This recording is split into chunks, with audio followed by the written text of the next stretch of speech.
ሰላም እንደምንሰንብታችኋል። ከሰሞኑ የተሰሙ ወቅታዊ መረጃዎችን ይዘንላችሁ ቀርበናል። ከነሱ መካከል የአሜሪካው ፕሬዝዳንት ዶናልድ ትራምፕ መላውን የመካከለኛ ምስራቅ እጣ ፋንታ የሚቀይር የኢራንን ጦርነት ባንዴ የሚያስቆም ታሪካዊ ስምምነት መፈጸማቸውን በይፋ አወጁ። ዝርዝር መረጃውን ይዘናል። በሌላ በኩል የሊባኖሱ ሂዝቦላ ለሮይተርስ በሰጠው እጅግ አስደንጋጭ መግለጫ እስራኤል ጦሯን ከሊባኖስ ጠቅልላ ካልወጣች በዋሽንግተንና በቴህራን መካከል ምንም አይነት የኒውክሌር ስምምነት አይኖርም ሲል ቀይ መስመርን አስምሯል። ይህንን ሚስጥር በዝርዝር የምንመለከት ይሆናል። በሌላ በኩል የ300 ቢሊዮን ዶላር ታላቅ ውዝግብ ተነስቷል። ፕሬዝዳንት ዶናልድ ትራምፕ ለኢራን የሚከፈለውን ይህንን ግዙፍ ገንዘብ ከአሜሪካ ግብር ከፋዮች ሳይሆን በአካባቢው ካሉ ባለጸጋ የነዳጅ አምራቾች ሀገራት ላይ በግፊት እንደሚሰበስቡ አስታወቁ። ይህ ቀጣይ አካሄድ ቀጠናውን ወደ ምን አይነት የኢኮኖሚ ጦርነት ይከተዋል? ሁሉንም መረጃዎች በዝርዝር የምንመለከት ይሆናል። እስከ ፕሮግራማችን ፍጻሜ ድረስ አብራችሁን ቆዩም።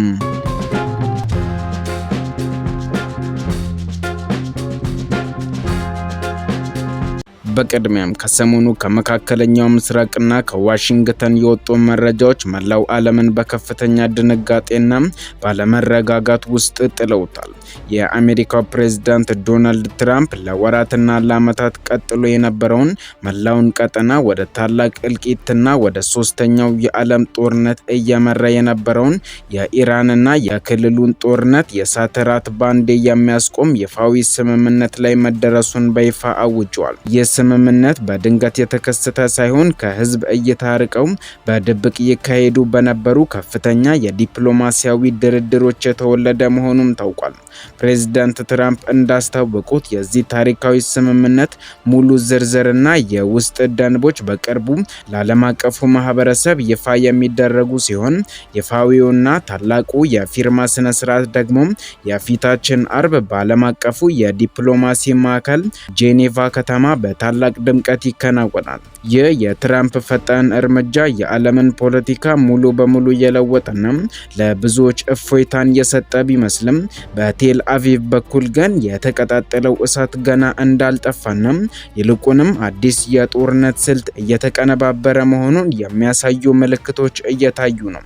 የእስራኤሉ ጠቅላይ ሚኒስትር ቤንያሚን ኔታንያሁ ትራምፕ ይህንን የሰላም ስምምነት ይፋ ባደረጉ በደቂቃዎች ውስጥ የራሳቸውን የጦርነት አቋም ያንጸባረቁበትን ቀጥተኛ መልእክት ያስተላለፉት ኔታንያሁ ለጦር አዛዦቻቸውና ለህዝባቸው በሰጡት መግለጫ ለእኛ ትግሉ ገና አላበቃም ብለዋል።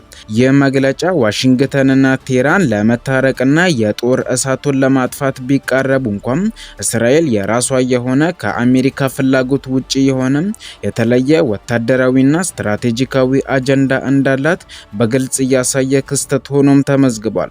ኔታንያሁ በንግግራቸው ላይ በግልጽ እንዳስቀመጡት ሀገራቸው በማንኛውም ሰዓት ከፍተኛ ውጊያ ውስጥ ለመግባት እና ጠላቶቿን ለማጥቃት በተጠንቀቅ ላይ መሆኗን ገልጸዋል። ከዚህም በላይ በደቡብ ሊባኖስ ላይ የእስራኤልን ሰሜናዊ ድንበር ደህንነት ሙሉ በሙሉ የሚያረጋግጥ ከውጊያ ነፃ የሆነ ልዩ ቀጠና እንደሚኖራት በይፋም ተናግረዋል።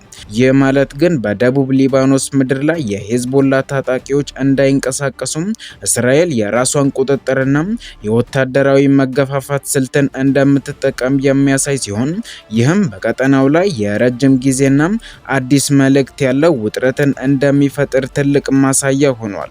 ይህ በእንዲህ እንዳለ በዚህ ታላቅ የጂኦፖለቲካ የቼዝ ጨዋታ ውስጥ ትልቁና ወሳኙን ድርሻ የሚይዘው የሊባኖሱ ሂዝቦላ በጉዳዩ ላይ ያለውን ፍጹም የማይናወጥና ጠንካራ አቋም ለዓለም አሳውቋል። የሂዝቦላ የሚዲያ ግንኙነት ቢሮ ከፍተኛ ለሆነው የሮይተርስ የዜና ወኪል በሰጠው ልዩ መግለጫ የቡድኑ ዋና ደጋፊ የገንዘብና የጦር መሳሪያ አቅራቢ የሆነችው ኢራን በቀጣይ ከአሜሪካ ጋር በምታደርገው ወሳኝ የኒውክሌር ድርድር ምዕራፍ ላይ የእስራኤል መከላከያ ሰራዊት ከሊባኖስ ምድር በአስቸኳይና ያለምንም ቅድመ ሁኔታ ለቆ እንዲወጣ ጠንካራ ጥያቄ እንደምታቀርብ ለቡድኑ ሙሉ ማረጋ ማረጋገጫና ዋስትና እንደሰጠቻቸው በይፋ ገልጸዋል።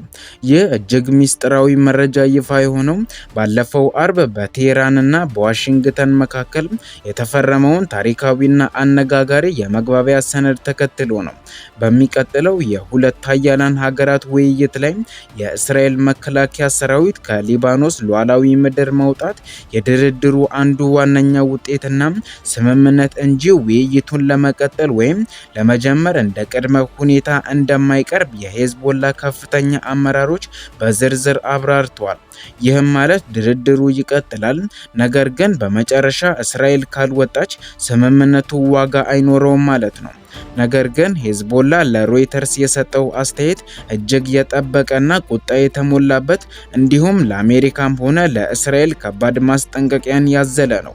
ቡድኑ ሲናገር እስራኤላውያን ጦራቸውን ከሊባኖስ ምድር ጠቅልለው ፈጽመው እስካልወጡ ድረስ በኢራንና በአሜሪካ መካከል ምንም አይነት የኒውክሌር ስምምነት ሊኖር አይችልም፣ ሊፈረምም አይችልም በማለት የጦርነትና የሰላሙ ቁልፍ አሁንም በእነሱ እጅ ላይ መሆኑን አንጸባርቋል። ይህ የሄዝቦላ ፍጹም ግትርነት የማይናወጥ አቋም በጄኔቫ ሊፈረም በዝግጅት ላይ ያለውን የትራምፕን ታላቅ የሰላም እቅድና ዲፕሎማሲያዊ ስኬት ከፍተኛ ውጥረትና አደጋ ውስጥ ሊከተው እንደሚችል የዓለም ፖለቲካ ተንታኞች በሰፊው እየገለጹም ይገኛሉ። ይህ በእንዲህ እንዳለ ወደ ሌላው እና መላው ዓለምን እጅግ ወደሚያስደነግጠው የገንዘብ የሀብትና የኢኮኖሚ ጉዳይ ስንሻገር ፕሬዝዳንት ዶናልድ ትራምፕ በኢራን ላይ የያዙትን ጠንካራና የማያወላውል አቋም አዲስ የፖለቲካ ማዕበልን አስነስቷል። በአሁኑ ሰዓት በዓለም አቀፍ ደረጃ አጀንዳ ሆኖ የሰነበተው ጉዳይ የኢራን የ300 ቢሊዮን ዶላር ውዝግብ በሚል የተሰየመው ታላቅ የገንዘብ ጥያቄ ነው።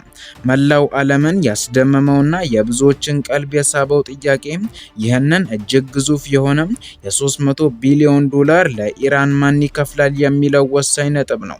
የአሜሪካው ፕሬዝዳንት ዶናልድ ትራምፕ ለዚህ ውስብስብ ጥያቄ የሰጡት ምላሽ የራሳቸውን የተለመደ የነጋዴነትና የቢዝነስ ስልት የሚያሳይ ነው። ይህ ግዙፍ ገንዘብ በፍጹም ከአሜሪካ መንግስት ግምጃ ቤት ወይም ከታማኝ አሜሪካውያን ግብር ከፋዮች ኪስ እንደማይወጣ በይፋና በኩራት ተናግረዋል። ይልቁንም ትራምፕ ያቀዱትና ያዘጋጁት ስትራቴጂ በኢራን ዙሪያ ባሉ ባለጸጋና በነዳጅ ምርት በበለጸጉ ከአሜሪካ ጋር የጠበቀ ወታደራዊ ትብብር ባላቸው የባህረ ሰላጤው ሀገራት ላይ ከፍተኛ ዲፕሎማሲያዊና ኢኮኖሚያዊ ተጽዕኖ በመፍጠር ይህንን ቢሊዮን ዶላር ለመሰብሰብ ነው ያቀዱት።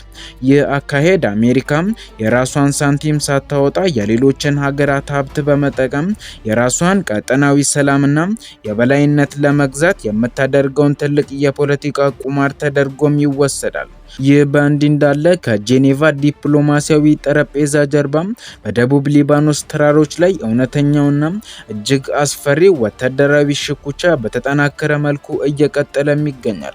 እስራኤል በደቡብ ሊባኖስ ላይ ከውጊያ ነፃ የሆነ ቀጠና እፈጥራለሁ ስትል ያቀደችው እንዲሁ ቀላል የፖለቲካ መግለጫ ሳይሆን የሄዝቦላን የጦር መሳሪያ አቅርቦት መስመር ሙሉ በሙሉ ለመቁረጥ የታለመ ትልቅ ስትራቴጂ ነው። ባለፉት ጥቂት ቀናት ብቻ የወጡ የደህንነት መረጃዎች እንደሚያመለክቱት የእስራኤል ልዩ ኃይሎች በሊባኖስና በሶሪያ ድንበር አካባቢ በሚገኙ ሚስጥራዊ የመሬት ውስጥ መተላለፊያና ዋሻዎች ላይ ድንገተኛ ጥቃት ማድረሳቸውን ቀጥለዋል። ውድ ተመልካቾቻችን ለዛሬ ያሰናዳንላችሁ ፕሮግራም ይህንን ይመስል ነበር። በየጊዜው እንደዚህ አይነት ወቅታዊና ፈጣን መረጃዎች እንዲደርሳችሁ ቻናላችንን ሰብስክራይብ እንዲሁም ይህንን ቪዲዮ ላይክ ማድረግ አትዘንጉ እያልን መልካም ጊዜ ሆነላችሁ።